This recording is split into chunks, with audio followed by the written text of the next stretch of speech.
প্রিয় দর্শক মণ্ডলী, আপনারা দেখুন রসুলবাগ আবাসিক এলাকা বাকুলিয়ায় খালের এই ফ্ল্যাটটি আজকে বহুদিন পর্যন্ত ফাটল অবস্থা ছিল।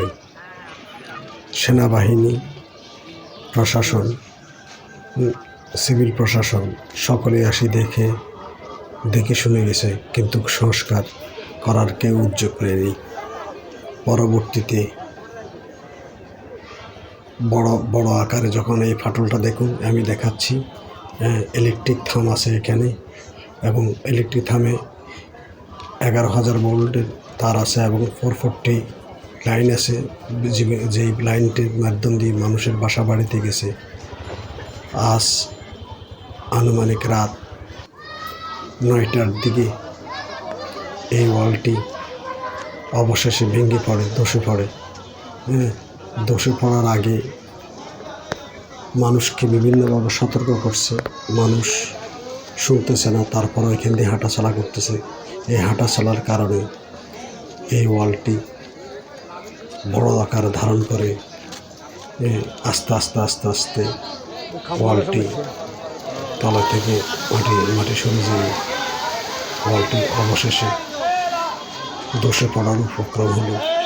প্রায় রাত 8 থেকে 9 ঘটিকার সময় এই ওয়ালটি ধসে পড়ে। ধসে পড়ার দৃশ্যটা আপনাদেরকে ভিডিওটি দেখুন, সম্পূর্ণ ভিডিওটি দেখুন। এই ভিডিওটিও ধসে পড়ার ভিডিওটিও এখানে আছে। এখন এটার অবস্থা খুবই খারাপ। ধসে পড়ার পরে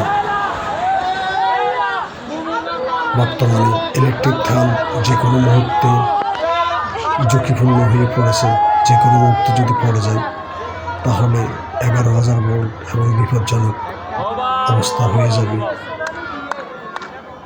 সকলে সতর্ক অবস্থা থাকতে হবে। আসলে এই কারণটা হলো, এই রাস্তা দিয়ে ইট এবং বালি এর পিকআপগুলি প্রতিদিন আসে, আর এই পিকআপগুলি আসাতেই এটার বালুর নিচ থেকে বালু সরে যেয়ে এই ফাটলটা সৃষ্টি হয়েছে। এবং এই ফাটলটা হওয়ার কারণেই আজকে এই দুর্ভোগ। প্রায় রাস্তা নাই বলতে চলে। দেখেন মানুষ হাঁটতেছে।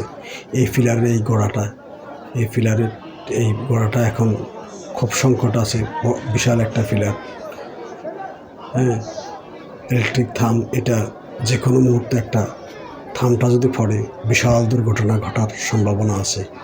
সকলেই দোয়া করবেন যেন অতি শর্টকাটে এই ইলেকট্রিক থামটি সরাইয়ে মানুষকে চলাচলের ব্যবস্থা করে দেয় এবং দ্রুত এই কাজটি সম্পূর্ণ করেন। আল্লাহ হাফেজ।